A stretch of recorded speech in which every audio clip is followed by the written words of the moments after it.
Hello friends, welcome to Full House Kitchen. Today we bring you a very simple and easy egg-free cake recipe, and the base of our cake is overripe banana, and I've used a combination of dried cranberry and dried pineapple, and it really turned out good. So let's see how to make it, and it's a very healthy cake because the base of our cake is banana. So let's start the recipe. So our first step is to preheat our oven, and I got conventional oven which I'm going to preheat at 165 degrees Celsius, and we'll get our baking tin ready. You can grease it and put a parchment paper. I always prefer to put the parchment paper because it really helps the cake to come out neatly. And now we'll start to prepare our dry ingredients. So for dry ingredients here I got 1 cup of self-raising flour. For egg-free recipes, I always prefer self-raising flour, but if you don't have it available, then you can use all-purpose flour.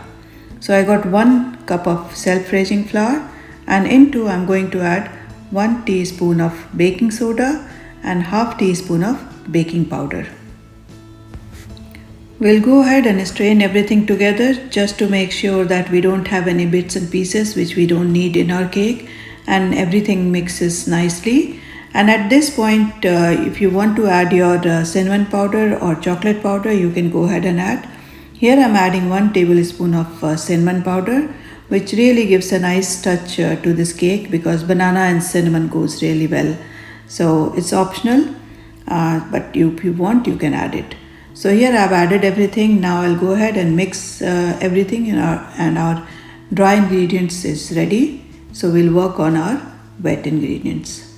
So here I have taken 2 overripe big size banana. The banana really needs to be overripe. So whenever you have banana which is just sitting there in your fruit basket, I prefer to make this cake. That's a perfect use of overripe banana.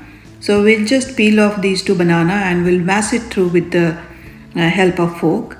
And the best part of this recipe is you don't have to beat a lot, and it's very simple and quick to mix. So just with the help of fork, just break it down and mash it as much as you can. And then we are going to add sugar. So here I have added half a cup of sugar, and we'll again mix it, just give it a good mix, and then we are going to add half a cup of oil. I've used vegetable oil. It's better to use vegetable oil. You should avoid using any oil with a strong fragrance. So we'll use vegetable oil, just give it a good mix. And next is we are going to add 1/4 cup of yogurt. And while you are adding yogurt, you just try to add the thick part of the yogurt. And just going to give it a good mix, and we'll replace the fork with whisk and whisk everything well for at least 3 to 4 minutes. And that's it. That's the amount of whisking you need. So the best part of this cake is it's very easy and simple. You don't need any hand blender or cake mixer. And I have dried cranberry and pineapple which I'm going to use.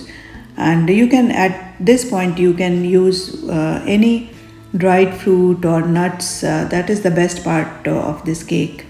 And now we'll add our dry ingredients. When you are adding your dry ingredients, add it slow in portion, and just mix it in one direction and mix it slowly.